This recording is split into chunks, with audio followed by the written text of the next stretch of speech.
Good afternoon. सास बहू और सेंसेक्स के आज के इस एपिसोड में आप सबका स्वागत है। फ्राइडे स्पेशल में फिर से न्यूज रूम से हम सब हाजिर हैं और आज आपकी क्वेरी सॉल्व करने के लिए, मदद करने के लिए मार्केट एक्सपर्ट अमित सेठ साहब जुड़ेंगे कोलकाता से। दिख रहा है अमित जी स्क्रीन पे? अमित जी स्वागत है आपका। बस बातचीत की शुरुआत करूंगा। डायरेक्टर साहब वो toll free number, WhatsApp number और तरह तरह के तरीके जो है रीच आउट करने के, वो आप दिखाते रहिए स्क्रीन पे, क्विकली दिखा दीजिए और उसके बाद लौट के आइए। भारतीय बाजारों के साथ शुरुआत करूंगा। अच्छा, थोड़ा सा क्विकली इसलिए मूव करूंगा क्योंकि आज इस शो में हमारे साथ बिरला सॉफ्ट की सीएफओ साहिबा जुड़ने वाली है। उस आईटी कंपनीज के फिर से नंबर अच्छे आए हैं बिरला सॉफ्ट। हम लोग सुबह चर्चा भी कर रहे थे, तो उस मैनेजमेंट से बातचीत करनी है। प्लस समय रहा तो वो फ्राइडे वाली फीलिंग है क्योंकि हफ्ते का आखिरी ट्रेडिंग सेशन है। मैंने फ्राइडे स्पेशल इसलिए कहा कि फ्राइडे वाली फीलिंग है, अदरवाइज क्योंकि वीक का आखिरी शो था, इसीलिए हम लोग आमतौर पे ऊपर आके न्यूज रूम से कर लेते हैं। नीरज वाजपेयी जुड़ेंगे, पर वो प्रोवाइडेड थोड़ा सा समय रहे अपने पास, तो क्या इस लॉन्ग वीकेंड में क्या निपटाना है, क्या देखना है ओटीटी प्लेटफॉर्म्स वगैरह पे, वो उस पर भी आज चर्चा कर ली जाएगी। लेकिन मार्केट्स 2/3% से ज्यादा का दबाव। निफ्टी में इस समय 150 पॉइंट कमजोर। आज जहां खुले थे, फ्लैट ओपनिंग हुई थी, जहां खुले थे मोटा मोटी वही हाईस थे फ्लैट जो खुले, उसके बाद से दबाव बढ़ते ही चले जा रहा है। और दोनों इंपॉर्टेंट पॉकेट्स आईटी में आज एक प्रॉफिट टेकिंग आपको नजर आएगी और बैंक्स तो वैसे ही सपोर्टिव नहीं है। आज फिर दबाव के साथ बैंक निफ्टी 500 पॉइंट से ज्यादा कमजोर। और फिर वो culprit HDFC bank as we speak 2% के आसपास की कमजोरी के साथ एचडीएफसी को, तो कल की वो टेम्पररी सी रिलीफ थी 1-1.25% जो चला था, आज फिर दिन के लोस पे हर ट्रिक के साथ कमजोरी एचडीएफसी बैंक की बढ़ती चली जा रही है। तो समीकरण वापस बिगड़े हुए से भारतीय बाजारों। आज है मंथली एक्सपायरी का दिन। खैर, सवाल जवाब के सिलसिले की शुरुआत कर रहा हूं। आज हमें प्रयागराज जाना है, बीड महाराष्ट्र में जाना है और सागर एमपी जाना है। तो शुरुआत कर रहा हूं सबसे पहले प्रयागराज से। विभा प्रजापति जी स्क्रीन पे। विभा मैम नमस्ते, गुड आफ्टरनून। विभा मैम, पहला सवाल कौन सा? सर, मेरा पहला सवाल ये था कि मैंने कल्याण ज्वेलर्स के लगभग 1500 शेयर बाय किए, तो उसे मतलब लॉन्ग टर्म के लिए रखना चाहती हूँ। तो सवाल ये कि मतलब लगभग कब तक रख सकते हैं? अभी रखें कि या निकल जाए? कितना टाइम हो गया लिए हुए? 1 साल हो गया सर। और लॉन्ग टर्म का मतलब कितना रखने का मन था? अभी 2-3 साल और। तो टाइम तो आपने डिफाइन कर दिया है। कॉल सही है कि नहीं? अमित जी, ये ज्वेलरी स्टॉक्स आज की कहानी नहीं है, लंबे अरसे से सबके लाइमलाइट छीने चले जा रहे हैं। बहुत अच्छे नतीजे, क्वार्टर ऑन क्वार्टर परफॉर्मेंसेस बढ़िया इन सभी ज्वेलरी कंपनीज की। कल्याण का बढ़िया आउट परफॉर्मेंस, लॉन्ग टर्म के लिहाज से अट्रैक्ट और बहुत अच्छे लेवल्स पे खरीदा हुआ है। मैम, रख लूं क्या लॉन्ग टर्म के लिए? 1 साल हुआ है, इस तरह के रिटर्न्स दे चुका है। अगले 1-2 साल की ट्रिजेक्टरी अच्छी लग रही हो तो रखे रहूं, या फिर आपका तो मुनाफा बांध लूं? क्या करना चाहिए? जी नमस्कार आशीष जी, नमस्कार टू एवरीवन। मैम, आपने जो शेयर दिया, डेफिनेटली इसका स्ट्रक्चर काफी स्ट्रांग है। रिसेंटली जो पुल बैक आया वो एक तरह का प्रॉफिट बुकिंग है। तो स्ट्रक्चर पॉजिटिव है, बने रहे, लेकिन क्योंकि हर एक इन्वेस्टमेंट का एक स्टॉप लॉस लेवल होता है जहां पे हमें प्रॉफिट बांध लेना चाहिए, तो 340 का एक स्टॉप लॉस लगा के रखें। जब तक वो होल्ड करता है, स्टॉक में बने रहे, इसमें एक अपवर्ड मूव आ सकता है। 340 के नीचे अगर स्लिप करता है तो अपना प्रॉफिट जरूर इसमें बांध लीजिएगा। ओके, 340 उस पे स्टॉप लॉसेस लगाइए और होल्ड करिए। ज्यादा बेहतर तरीका होगा इस स्टॉक में जिसमें बहुत अच्छे रिटर्न्स। आप तो ट्रिपल कर चुके अपने पैसे को, पर अपना मुनाफा बांधने का सही समय होगा 340 से अगर नीचे स्लिप हो रहा होगा तो। बीड से भारती जी स्क्रीन पे। Bharti ma'am, good afternoon. पहला सवाल कौन सा मैम? Good afternoon sir. मेरे पास टाटा पावर के 350 शेयर है at the rate of 89 rupees से। तो लॉन्ग टर्म के लिए थे, होल्ड करूँ या फिर निकल जाओ? वाह यार, आज तो सब छाए हुए हैं। उधर कल्याण ज्वेलर्स में तगड़ी कमाई, इधर टाटा पावर में। अमित जी, प्रॉफिट बुक करूं या रखे रहूं? क्या करना चाहिए टाटा पावर? कि मैं कहूंगा पावर सेक्टर में काफी ट्रैक्शन है कि जो भी हम स्टॉक्स देखें, चाहे एनटीपीसी देखें, टाटा पावर देखें, पावर ग्रिड, बहुत ही स्ट्रॉन्ग स्ट्रक्चर, और मुझे लगता है यहाँ पे एक स्ट्रक्चरल बुल मार्केट इंटैक्ट है। टाटा पावर एक अच्छे खासे कंसोलिडेशन के बाद 330 से 350 के बाद आज एक इसमें फिर अपमूव दिखा रहा है। जिस हिसाब का स्ट्रक्चर है, मुझे लगता है इसमें 400 सवा 400 भी 1-1.5 महीने के अंदर आ सकते हैं। तो इसमें बने रहें, लेकिन अपना इन्वेस्टमेंट का एक स्टॉप लॉस कर ले 340। जब तक 340 इंटैक्ट है, स्टॉक में बने रहें और इस रैली को राइड करें। 340 तो उधर भी वही कॉल था, कल्याण में भी 340 का स्टॉप लगाना था भाई, टाटा पावर भी 340 का स्टॉप है, होल्ड करना है इस पोजीशन को। बहुत अच्छे रिटर्न्स, वाकई पूरा पावर एज अ स्पेस देता हुआ। सागर से तन्वी तिवारी। तन्वी मैम नमस्ते। तन्वी मैम, आपका पहला सवाल। जी सर, आपको गणतंत्र दिवस की शुभकामनाएं। आपको भी, आपको, आप सबको इनफैक्ट। जी बिल्कुल सर, मेरे पास इरेडा के 500 शेयर है, 66 पर बाय किए थे। तो ये जानना चाह रही थी कि इनको लॉन्ग टर्म के लिए रखना मेरा पर्पस था कि एटलीस्ट 2 साल तक इनको होल्ड करके रख सकती हूँ। तो कहाँ पर इन्हें ऐड करना चाहिए या अभी प्रॉफिट बुक कर लेना चाहिए? अमित जी, हो क्या रहा है यार? ये लीजिए, इरिडा भी आ गया, 66 की खरीद है भाई, 166 के ऊपर तो कामकाज कर रहा है। आप लोग को सलाह की जरूरत कहाँ है? बस ये देख लीजिए कहाँ करना है ट्रेल स्टॉप लॉस। अभी भी बहुत स्ट्रॉन्ग मोमेंटम इरिडा में बना हुआ है। खैर, इस तरह की मोमेंटम स्टॉक में बहुत इंपॉर्टेंट है, अपने आप को प्रोटेक्टेड रखें। अमित जी, कैसे, क्या अप्रोच करूं? 66 की खरीद है भाई।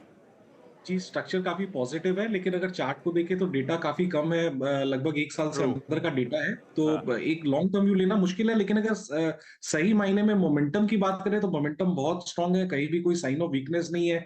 तो जब ऐसा स्ट्रांग मोमेंटम हो तो हमें बस अपने स्टॉप लॉसेस ट्रेल करना चाहिए और पोजीशन में बने रहना चाहिए।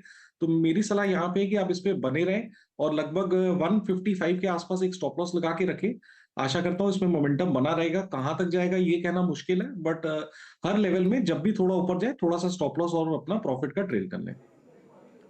ओके भाई, स्टॉप लॉस 155 पे लगाना है। मोमेंटम बहुत स्ट्रांग है, उस मोमेंटम को एंजॉय करिए, राइड करिए। और वाकई कहना बड़ा मुश्किल है कहां तक मोमेंटम और इन स्टॉक्स को ले जाने वाला है। भारती मैम, अगला सवाल। आपसे एक बात करनी थी सर। आपकी के चैनल से और आपके पहले कॉल से हमारी दिन की शुरुआत होती है। मेरे हस्बैंड और मैं आपका शो रेगुलरली और हर रोज देखते हैं। अरे वाह, थैंक यू आपको और आपके हस्बैंड दोनों को। भारती मैम, अगला सवाल कौन सा है? सर, मेरे पास IRFC के 1200 शेयर्स है, 24 रुपए की खरीदारी। अभी क्या बोलूं, पूछूं क्या मैं? मुनाफा कब बांधना है या क्या करूं, होल्ड करूं, ऐसा पूछूं क्या? हाँ, होल्ड करूं या फिर कुछ प्रॉफिट बुक करूं? गजब है भाई। भाई 24 की खरीद है अमित जी, 23 की खरीद है IRFC। ये हो क्या रहा है आज भाई? क्या करना है अमित जी, कहाँ लगाऊं स्टॉप लॉस? ये काफी स्ट्रांग है और ये सब शेयर्स जो है एक थीम के साथ चलते हैं, तो फिलहाल थीम चल रही है तो काफी स्ट्रांग है। काउंटर मेरे हिसाब से, क्योंकि आपने इतना बड़ा गेन किया तो 50% पोजीशन में तो प्रॉफिट मानना बनता ही है, बिकॉज कहीं ना कहीं थोड़ा प्रॉफिट भी घर आना चाहिए। तो 50% में बुक करें, बैलेंस पोजीशन का स्टॉप लॉस लगभग 160 के आसपास लगा लें। ये सब स्टॉक्स मोमेंटम में जरूर हैं, पर इन सब की खरीद के बाद मोमेंटम पकड़ा है। वो 20, 24, 25 पे IRFC कोई पूछता नहीं था, वहां से क्या बढ़िया राइड किया उन्होंने पूरी जर्नी को। गजब का मोमेंटम वाकई। अच्छा तन्वी मैम, अगला सवाल इरिडा के बाद। बजट सत्र के लिए किन स्टॉक में निवेश कर सकते हैं, थोड़ा ये सर से सलाह जानना चाह रही थी। अब ये तो किसी को पता है नहीं कि FM साहिबा बजट में क्या अनाउंस करेंगी। फिर भी आज सुबह मेरे ख्याल से अमित जी आज ही तो लिया आपसे बजट पिक। जी मैम, मुझे अभी भी PSC सेक्टर काफी स्ट्रांग लगता है, चाहे वो पावर हो या डिफेंस या इंफ्रा रिलेटेड। तो यही थीम में रहना चाहिए, बिकॉज इंडिया में जिस हिसाब से आगे जाके एक्सपेंडिचर इसी में रहेगा। तो BL की एक मैंने सलाह दी थी, BL के आप इन्वेस्ट कर सकते हैं, लगभग 189.90 का इसका प्राइस है। डिफेंस का अच्छा खासा एक्सपेंडिचर है। टेक्निकली भी देखा जाए तो चार्ट काफी स्ट्रांग है। 180 का स्टॉप रखें, 210 के टारगेट्स हैं। उसके अलावा स्टॉक्स लाइक NTPC, कोल इंडिया, इनकी तरफ भी थोड़ा बहुत इन्वेस्टमेंट किया जा सकता है। ये सब लॉन्ग टर्म की सलाह है। तो PSC सेक्टर काफी स्ट्रांग है, यहीं पे अभी फिलहाल निवेश करना चाहिए। सरकारी कंपनीज, वाकई गजब का मोमेंटम। 2023 ऑनवर्ड्स क्या मूव्स पकड़े, उसी स्पेस पे रहिए। और अमित जी ने आज सुबह ही मेंशन करा था भारत इलेक्ट्रॉनिक्स, BEL, चाहे तो इसमें आप पोजिशनली खरीदारी कर सकते हैं। इस नोट पर Vibha ji, Bharti ji, Tanvi ma'am, thank you so much जुड़ने के लिए इस प्लेटफॉर्म पर। अमित जी, ब्यूटीफुली सारी क्वेरीज सॉल्व करने के लिए आपका धन्यवाद। मैं अब मूव कर रहा हूं आज के बोर्ड रूम की तरफ, और हमारे साथ अब आपको आपकी स्क्रीन पे बिरला सॉफ्ट की chief financial officer Kamini Shah ji screen पे नजर आएंगी। Kamini ma'am, hi, good afternoon. Good afternoon. Result screen पर आएंगे, डॉक्टर साहब प्लीज स्क्रीन पर रखिएगा। डॉलर रेवेन्यूज 1.9% तिमाही दर तिमाही। हम लोग IT companies Q on Q गॉच करते हैं और कांस्टेंट करेंसी में भी बढ़िया 1.8% के आसपास का जंप। कामिनी मैम, अच्छा नहीं कहना चाहिए, फिर से अच्छा परफॉर्मेंस बिरला सॉफ्ट की तरफ से, और वो भी तब जब हम आमतौर पे कहते हैं तीसरी तिमाही आईटी कंपनीज के लिए पस्त रहती है, सीजनैलिटी एट प्ले होती है, हिस्टोरिकली वीक क्वार्टर होता है। कहां से मदद मिली इस क्वार्टर में? और प्लस एनवायरनमेंट है कैसा? क्योंकि अब कंफ्यूजन बहुत ज्यादा है आउटलुक को लेकर। आप लोगों को कैसा नजर आ रहा है कैलेंडर ईयर 2024 या FY25? किस तरह की डील बुकिंग्स आ रही है? मूड मॉल है कैसा कामिनी ma'am? Okay. So thank you very much, Ashish, for the question. The macroeconomic situation में खास change नहीं आया है, because I think जो US market में जो है, I think same macroeconomic situation continue हो रही है. Customers अभी भी time ले रहे हैं, लेकिन हमारा advantage है, we are a smaller company, so we have a lot more opportunity from that standpoint. हमने जो भी पहले से कहा हुआ है, Ashish ji, is that we are focused on execution, and quarter on quarter हम लोग खाली उसी पे focus कर रहे हैं. डील विंस हो रही है, हमारी पाइपलाइन अभी अच्छी है at this point of time, and we are focused on closure of deals. ये क्वार्टर में आपने जो बताया, right, this is clearly a seasonally weak quarter, but we have got the advantage of taking some short term change request and project work जो हमने किया हुआ है, that has helped us from this quarter stand point. So I think that is the reason why it has been a good quarter. अच्छा, थोड़ा सा और इस पे डीपर डिग करता हूं। हुआ क्या इस बार जो डील विंस आई आपकी, वो क्यू ऑन क्यू थोड़ी सी ठंडी पड़ी, 20%, 19.5% के आसपास क्यू ऑन क्यू वो क्वांटम रिड्यूस हुआ। दूसरी तरफ इस बार बीएफएसआई Q3 में डी ग्रो कर गया, -0.5% मेरे ख्याल से। क्या चल रहा है मैम? कोई दिक्कत तो नहीं? कोई अर्ली इंडिकेशंस के तौर पे तो रीड नहीं करूं? क्या ऐसा हो रहा है कि कन्वर्जन पाइपलाइन समय ज्यादा ले रही है? क्या ऐसा है कि वो सब लोग कह रहे थे पिछला क्वार्टर Q4 में, Q3 में वो फरलोज बहुत ज्यादा देखने को मिले थे और इनफैक्ट ज्यादा सेक्टोरली डीपर थे? ये सिर्फ बीएफएसआई पे उसका असर था? एक्सपेक्ट करूं Q4 में रिबाउंड कर जाएगा या कुछ दिक्कत है? ओके, सो पहले मैं आपका पहला क्वेश्चन डील्स पे आंसर कर रही हूँ. अगर आपको याद होगा कि Q2 में हमारी $100 million डील थी, which was part of our numbers in Q2. इसलिए आपको क्वार्टर ऑन क्वार्टर अगर आप देखें तो आपको थोड़ा डिप लग रहा है compare to Q2. But we have no concerns from a pipeline stand point. जैसे मैंने बोला था कि हमारी पाइपलाइन स्ट्रांग लग रही है. क्लाइंट्स थोड़ा टाइम ले रहे हैं, but it's not a very big concern from that stand point. वो वापस आ जाएगा. सेकेंडली, आपने जो बीएफएसआई के बारे में बोला है कि Q3 में बीएफएसआई में फॉलोज नॉर्मली रहते हैं, right, which is part of the seasonal piece. Q4 में BFSI will rebound, which is part of the normal range of business. We are not worried about that, Ashish. तो कोई दिक्कत नहीं। चाहता एक सवाल और, वो था मार्जिन्स को लेकर। वो मेरे ख्याल से Q3 FY23 का समय था जब हमने आपके मार्जिन्स एकदम बॉटम गिरते हुए देखे थे, 0.6% पे मेरे ख्याल से वो मार्जिन की पिक्चर, और वहां से सीक्वेंशियली हर तिमाही में इंप्रूवमेंट, और इवन इस बार भी 20 बेसिस पॉइंट्स का मार्जिन्स में इंप्रूवमेंट, जबकि आप लोग कुछ salary hikes, wage hikes factor in कर रहे थे, उसके बावजूद 20 बेसिस पॉइंट्स का इंप्रूवमेंट। तो फिर अब मैम जब 16% पे आके मार्जिन्स खड़े हो गए, वो 0.6 वाले, अब यहां से मार्जिन की ट्रेजेक्टरी कैसी? क्या कॉन्फिडेंट कि जो 16% दिख रहा है मुझे, ये सस्टेनेबल है? तो मैं खाली एक क्लैरिफाई करना चाहती हूँ. आपने जो लास्ट क्वार्टर का 0.6 देखा था, was a one time last year का, जो आप Q3 ऑफ लास्ट ईयर की जो बात कर रहे हैं आप, right? We had a one time bankruptcy का जो हमने क्लेम दिया था, which is why our numbers were lower. आप सही बता रहे हैं कि हमारे Q3 में we had impact of 2 months of wage hike, पर हम लोग we are driving a lot of operational efficiencies. अगर आप हमारा यूटिलाइजेशन नंबर देखें, राइट, तो we are at an all time high of about 87%. हमारा एनडीओ है कि we would like to stay at this range, and that is what we would be working, because we will continue to invest. यही basis पे हम actually, this is our focus that's going to be at this point of time. ये range पे रहेंगे actually. इससे हम ज्यादा increase नहीं करेंगे. दिस इज बिकॉज हम इन्वेस्ट कर रहे हैं अपने बिजनेस में. आपने शायद देखा होगा कि हमारा new CEO for rest of the world ने ज्वाइन किया है, because we want to also work in markets outside of US, which is only 15% of our business. So we will continue to invest in that area and other capabilities. Long answer to your short question, we will stay at this range of margins that we are talking about. Perfect. Kamini ma'am confident sound कर रहे हो आप, outlook को लेकर भी अच्छा लग रहा है आपको सुन के, थैंक यू सो मच। पता है बाकी परफॉर्मेंस अपनी जगह, फिर भी बिरला सॉफ्ट को जब भी देखते हैं हम सब रिटेल इन्वेस्टर्स को बड़ा अफसोस होता है। रियलाइज नहीं करा था कि 300 वाला स्टॉक 800 पे आके खड़ा हो जाएगा इतने छोटे स्पैन ऑफ टाइम में। सबने मिस करा इस तरह का गजब का परफॉर्मेंस और गजब का मूव। कांग्रेचुलेशंस उसके लिए आपको। क्विकली छोटा सा ब्रेक लेने का समय है। ब्रेक के उस पार नीरज बाजपेयी के साथ इस वीकेंड की कराएंगे तैयारी।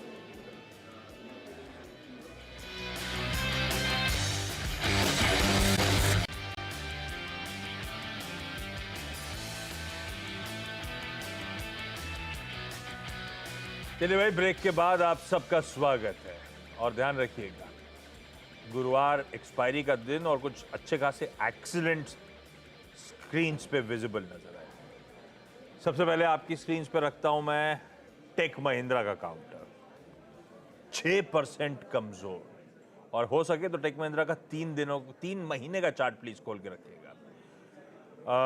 नंबर्स में ऐसा कोई खास डिसअपॉइंटमेंट नहीं, बल्कि बाजार जैसे एक्सपेक्ट कर रहा था बिल्कुल वैसे ही इनलाइन नंबर्स हैं।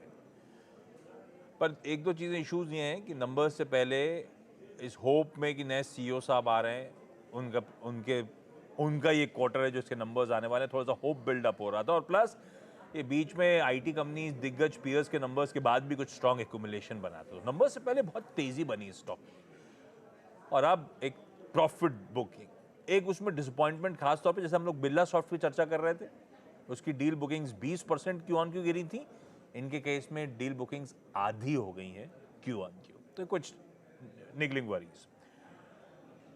एक स्टॉक और वायदा बाजार में नजर रखिएगा, लॉरस लैब्स इस समय वायदा बाजार का टॉप लूजर है। टेक महिंद्रा निफ्टी का टॉप लूजर है और ये लॉरस लैब्स वायदा का टॉप लूजर। कल बाजार बंद होते ही वो नंबर्स आए थे, बहुत डिसअपॉइंटिंग, 8-9% कमजोर है और ब्रोकरेजेस के टारगेट्स यहां से 100-150 रुपए नीचे के थे कल की क्लोज से। 250 और 300 के लक्ष्य आ रहे हैं और ये कल क्लोज हुआ था 400 के लेवल्स पर। इसीलिए आप देख रहे हैं उस डिसअपॉइंटिंग नंबर्स के बाद इस तरह का पेन इस स्टॉक में। बालकृष्ण इंडस्ट्रीज दिखाइए 7% दबाव, जबकि मार्जिन 12 के बढ़कर 24% पहुंचते हुए नजर आए थे। तो ध्यान रखिएगा इस नंबर्स से पहले जो एक्यूमुलेशन हुआ था ये सीधे सीधे प्रॉफिट टेकिंग आपको किसी बालकृष्ण इंडस्ट्रीज में नजर आएगी। खैर, हम लोग बात कर रहे थे इस वीकेंड क्या निपटाना है। दो चीजें जरा आप रखिएगा। एक तो भाई मैं आने से पहले रिव्यूज पढ़ रहा था, ऋतिक रोशन की जो मूवी है फाइटर, काफी अच्छे रिव्यूज आ रहे हैं। एटलीस्ट जो अभी देख, वैसे डे 1 फर्स्ट शो तो हार्डकोर फैंस निपटाते हैं तो उनके रिव्यूज थोड़े से बायस्ड होते हैं, लेकिन अदरवाइज भी जो मैं तमाम आर्टिकल्स देख रहा था इंडस्ट्री के जाने वाले लोगों के, अच्छे रिव्यूज आ रहे हैं फाइटर के। तो देखते हैं ये मूवी कैसे करती है ओवर द वीकेंड। वैसे उस मूवी से पहले पीवीआर संभल गया आज, मैं कुछ देर पहले देख रहा था 0.5% मजबूत था, जबकि लगातार पिटा है पीवीआर। कल भी कमजोरी की बात हो रही थी स्टॉक पे, आज संभलने की कोशिश करता हुआ पीवीआर आपकी स्क्रीन पे फ्लैट नोट पे ट्रेड करता हुआ हल्की नरमी के साथ। और दूसरा भाई ओटीटी प्लेटफॉर्म्स पे एक सीरियल है किलर सूप, नीरज बाजपेयी बता रहे थे भाई काफी इंगेजिंग है, हालांकि वो चल ही रहा है उनका, लेकिन रोज एक एपिसोड निपटा रहे हैं, इस तरह से इंगेजिंग है। मनोज बाजपेयी और कोंकणा सेन शर्मा का, तो चाहे तो ओटीटी प्लेटफॉर्म पे से भी निपटाया जा सकता है, पर वो आपकी मर्जी करना क्या है। वैसे आज वो टेस्ट मैच भी चल रहा है यार, 5 दिन तो टेस्ट मैच चलेगा, उसको भी तो एंजॉय करना है, इंडिया वर्सेस इंग्लैंड। खैर बहुत कुछ है हम सब के पास वीकेंड करने के लिए। और कल वो दिल्ली में जो परेड होनी है उसका ग्रैंडियर ही अलग होता है, तो पैक्ड है एक्शन से ये एक्सटेंडेड वीकेंड, एक्सटेंडेड नहीं लॉन्ग वीकेंड जो हमारे सामने खड़ा हुआ है। इस नोट पर एक काम करा जाए, आज के सास बो सेंसेक्स को निपटाया जाए। अब मुलाकात आप लोगों से मंडे को 12:27 पे होगी और होपफुली मंडे को चाचा भतीजा और निफ्टी भी लौट के आएगा दोपहर में 1 बजे सोशल मीडिया प्लेटफॉर्म्स पे, क्योंकि आई एम अज्यूमिंग समय पे गावा सर थाईलैंड से लौट आएंगे।